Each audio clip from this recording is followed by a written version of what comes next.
we're going to recap the top 10 films of basically the year. Okay. And there's a reason for this, and there's a point to it that ties into being preached to, being lied to, and then some. All right, let's take a look at it first. All right, so looking here at the box office numbers, this is all listed by domestic box office from the numbers. Again, link in the description.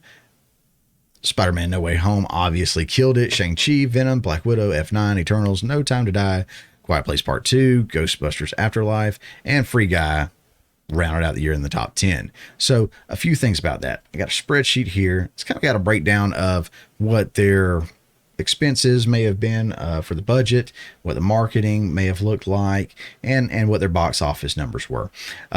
So obviously starting out, looking at Spider-Man up here, did great. I mean, $200 million budget, made almost, they're easily going to clear $1.4 billion, right? Amazing. And now that's a Sony Disney venture. Okay. Sony 75%, Disney 25%, from what I understand. Then you go down to Shang-Chi, Marvel, Disney, right? Looks like worldwide, 417,952,000, yada, yada, yada. And I emphasize that dollar amount because actually when I checked it now, it's showing,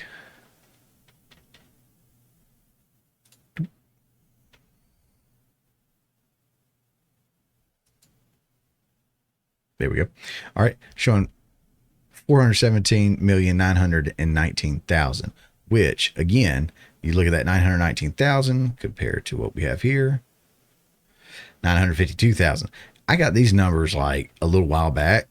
And so what I'm pulling up on the website is the most current. So it actually lost like 30 something thousand dollars already in worldwide box office. Not sure how that happened. That's what the little star over there is for. Not only that, but Eternals did the same thing. Eternals had higher numbers when I pulled it up about a week or so ago, looking at it. And now when I pull it up, they've lost money too. So not really sure what's going on with those two. Don't know what's up with the reporting on that. But let's continue. So you got Shang-Chi. Where am I? Venom 2 killed it. Venom 2 killed it. You see here again with the Prophet, killed it. Black Widow was just a disaster, obviously, right? And again, I'm going to get to that. I'm going to get to what these little yellow-ish kind of things mean. Fast 9 made money. Eternals lost money. No Time to Die made money. Quiet Place 2, Ghostbusters, Free Guy, all made money. So you're looking at Black Widow and Eternals lost money. And these are both Marvel Disney ventures. And it's easy to make movies that the fans want to see. It really is. It's also really easy to make movies that social justice warriors want to see. The problem with that is usually what you get is you get diversity and inclusion over quality of story. And I don't mean you can't have quality of story with all those things, but when the emphasis is on those things, you tend to focus on that more than you tend to focus on the actual story. So in these yellow highlighted ones, there's been reports from all kinds of moviegoers that have seen these, that there are clearly objectives in there, whether it be, man bad, white man bad, woman, powerful, woman is the best. We need all this diversity. We've got every color in the rainbow and every sexual orientation.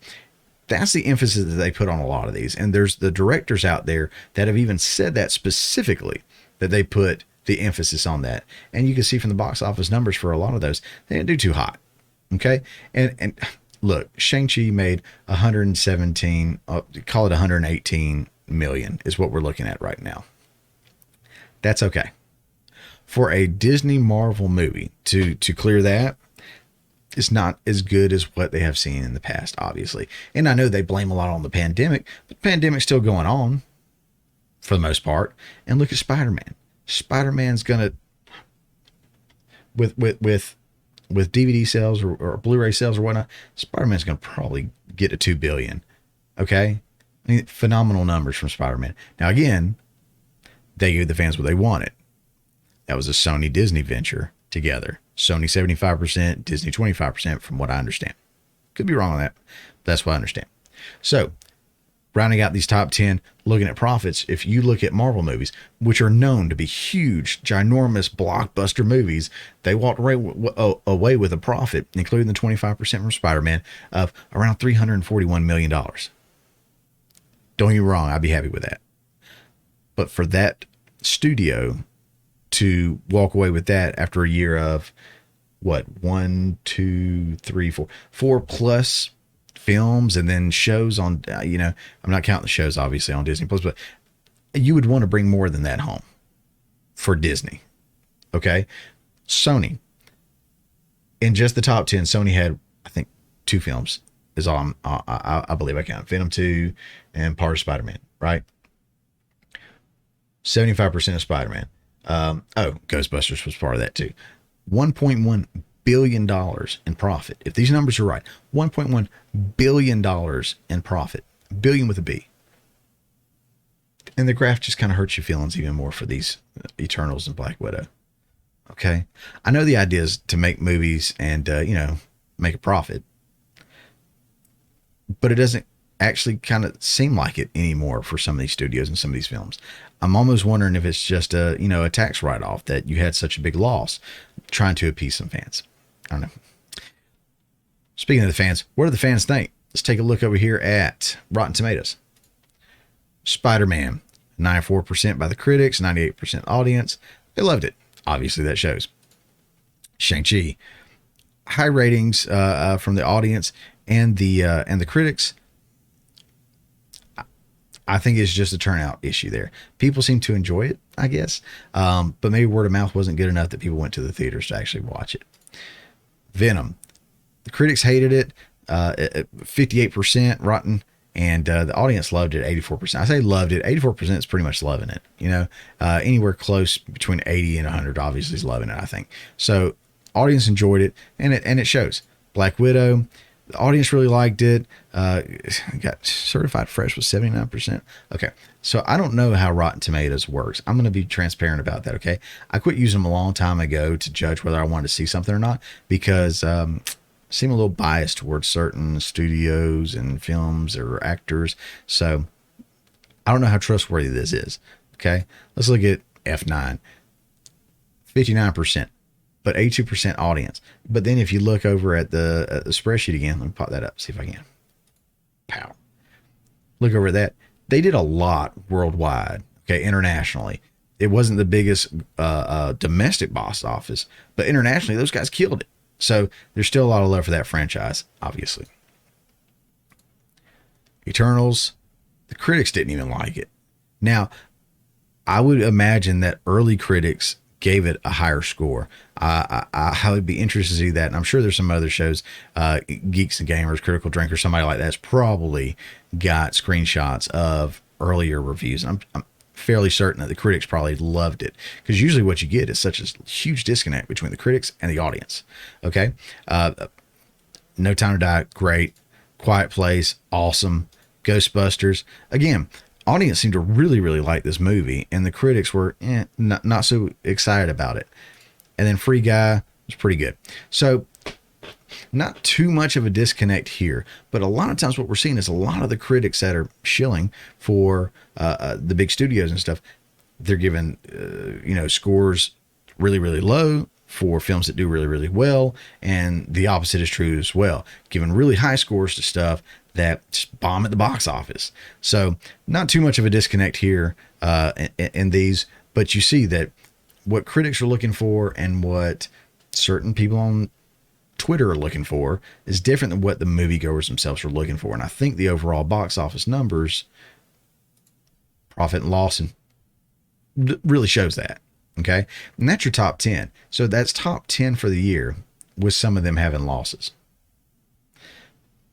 Now, I've never made a movie that has made anywhere near any of that much money. Of course, I haven't lost that much money either.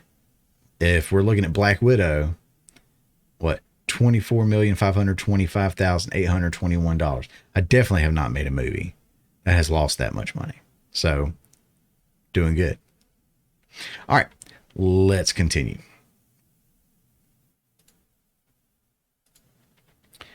Get out of that. All right, so this page does this every time I go to it. There we go. It's almost like they're trying to hide it or something.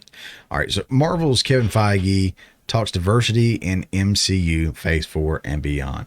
So I haven't learned their lesson. They're going to keep pushing it.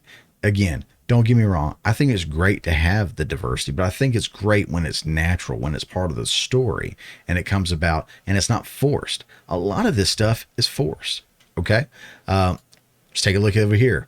Kathleen Kennedy teases return of Star Wars sequel trilogy characters. So I've been watching a lot of the folks I was mentioning earlier, and a lot of those guys are talking about the new Star Wars hotel experience thing and how there are no classic Star Wars characters. And even in the parks themselves at Disney World, Disneyland, whatever, there's no classic characters. I think maybe Chewbacca. And I love Chewie. But everything is centered around these sequel trilogy characters, and they just are not there. And, side note, one of my favorite filmmakers right now, directors, is Mike Flanagan. Haunting of Hill House, Haunting of Bly Manor, Hush, Doctor Sleep, Midnight Mass, and there's some other stuff he's done. But he does such a great job of developing characters, pulling you into that world, and telling a good story. That didn't happen in the slightest bit in the sequel trilogy of Star Wars.